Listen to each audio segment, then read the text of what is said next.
السلام علیکم۔ آج ہم سورۃ النحل کی آیت نمبر 17 سے 21 تک مطالعہ کریں گے۔ اعوذ باللہ من الشیطان الرجیم، بسم اللہ الرحمن الرحیم۔ افمن یخلق، کیا بھلا وہ جو پیدا کرتا ہے، کمن اس کی مانند ہے جو لا یخلق پیدا نہیں کرتا، افلا کیا پھر نہیں، تذکرون تم نصیحت حاصل کرتے۔ پچھلی آیات میں اللہ تعالیٰ نے جو اپنی قدرت کی نشانیاں بیان کی ہیں، یہ سب فطری چیزیں ہیں جس کو سمجھنے کے لیے انسان کو کسی خاص علم کی ضرورت نہیں ہوتی ہے۔ ہر پڑھا لکھا اور ان پڑھ شخص ان کو دیکھ کر ان پر غور کر سکتا ہے۔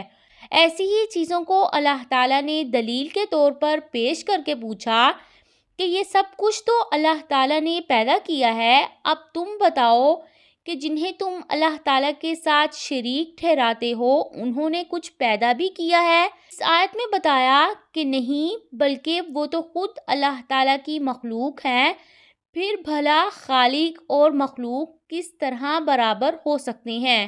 وَإِنْ اور اگر تعُدُّوا تم شمار کرنا چاہو نعمت اللہ تعالیٰ کی نعمتوں کو، لا تحصوها نہیں تم شمار کر سکتے انہیں، ان بے شک اللہ تعالیٰ لغفور البتہ بہت بخشنے والے ہیں، رحیم نہایت رحم کرنے والے ہیں۔ اس آیت کا مفہوم کیا ہے؟ اللہ تعالیٰ کی نعمتوں کا شمار ناممکن ہے۔ سمندر اور خشکی کی نعمتوں کا ذکر کرنے کے بعد اس کی نعمتیں بے شمار ہیں اور اس کے احسانات بہت زیادہ ہیں۔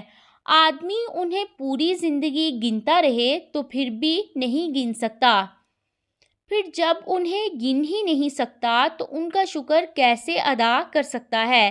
اسی لیے اللہ تعالیٰ نے اس آیت کے آخر میں فرمایا کہ وہ بہت بڑا معاف کرنے والا ہے۔ آیت کے آخر میں ایسے جرائم سے درگزر کرتے ہوئے انہیں معاف فرماتے ہیں کہ میں بہت ہی بڑا رحیم ہوں اور توبہ کے بعد عذاب نہیں دیتا ہوں۔ واللہ اور اللہ تعالیٰ یعلم جانتے ہیں، ما جو کچھ تسرون تم چھپاتے ہو، وما اور جو کچھ تعلنون تم اعلانیہ کرتے ہو، ان کی تمام ظاہر اور پوشیدہ باتوں اور ان کی حاجتوں اور ضرورتوں کو جانتا ہے، اسی لیے انہیں اسی کے سامنے سر جھکانا چاہیے اور اسی کی عبادت کرنی چاہیے۔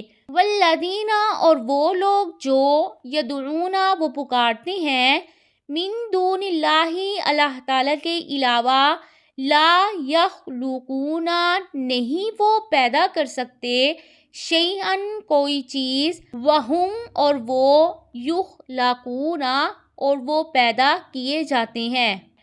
کفار قریش کے بارے میں کہا جا رہا ہے کہ جن بتوں کو یہ لوگ اللہ تعالیٰ کے علاوہ پکارتے ہیں وہ تو کچھ بھی پیدا نہیں کر سکتے، بلکہ پوجنے والوں نے اپنے ہی ہاتھوں سے انہیں بنایا ہے۔